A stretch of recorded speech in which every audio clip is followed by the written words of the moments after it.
Alors là, on va voir sur le Masterflow. Dans une vidéo précédente, on a vu le IAT qui était incorporé au Masterflow. Là, on va voir le Masterflow en lui-même, donc son signal lors d'accélération, etc., etc. Je vous dis les fils qui nous concernent au niveau du Masterflow. Le fil gris au niveau du Masterflow, c'est son alimentation 12 volts. Le bleu, ici, c'est mon signal, donc c'est la courbe que je vais avoir quand je vais démarrer mon véhicule. Tantôt, je vais montrer mon signal, le fil jaune pour le IAT, le ground pour le IAT et aussi pour le Masterflow, et le rouge et orange qui est le power ou le plus le 5 volts de référence pour le Masterflow. Donc là, ici, la première chose que je vois, je vais aller sélectionner ici le Masterflow. Je sélectionne, je vois la courbe que je serais supposé d'avoir, mais ça dépend évidemment de l'accélération que je prends. Donc, je vais faire Run. Là, en ce moment, étant donné que la voiture n'est pas démarrée, j'ai toujours à peu près 1 volt qui est la base, mais ça va jusqu'à 5 volts. Là, en ce moment, je suis sur le fil bleu, qui est le signal, donc avec la probe jaune. Je suis toujours branché sur le négatif de ma batterie pour avoir comme un multimètre. Et si je demande de démarrer, je vais pouvoir voir ma courbe que je vais avoir. Donc, je vais demander de démarrer la voiture. Et voilà. Directement là, je vais juste faire Hold. On voit que même au démarrage, on voit que le flow d'air a changé. Si je commence, je remets en fonction.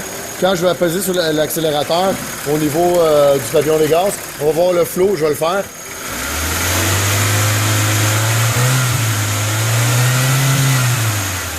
Je vais geler.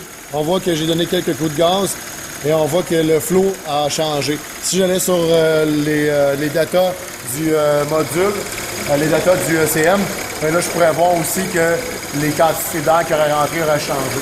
Si j'arrête le véhicule, parce qu'après ça, il me reste encore mon gris qui est mon alimentation que je peux aller vérifier. Donc, si je vais sur le gris tout de suite, qui est mon alimentation, je vais voir que j'ai mon 12 volts. Je vais juste le remettre en fonction. Là, on ne voit pas ici, mais je vais changer mon échelle pour que je puisse le voir. Donc, je le vois. On voit que c'est encore la batterie, le voltage de la batterie, 17.5, parce qu'il est en charge.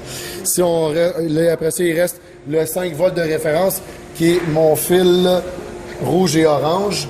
Donc, mon fil rouge et orange qui est déjà branché avec la probe rouge. Là, je vais pouvoir voir, évidemment, mon 5 volts de référence. Là, je vais changer mes échelles pour que vous puissiez voir plus précisément. Et voilà, je vois que j'ai 5.1 volts au niveau de mon 5 volts de référence. Là, je ne referai pas les deux fils de l'IAT qui sont là en surplus, mais ça ressemble un peu à ça. Il y a toujours l'information qu'on peut avoir au niveau des datas de ton scanner. On va aller chercher, voir si les normes, il est dans les normes. Évidemment, il faut toujours comparer ton Masterflow avec le TPS ou le Map Sensor avec le TPS, étant donné que l'action que tu veux d'une voiture, elle est gérée par le TPS ou le APP pour des véhicules qui sont plus récents. Et ça ressemble un peu à ça. Je vous remercie beaucoup.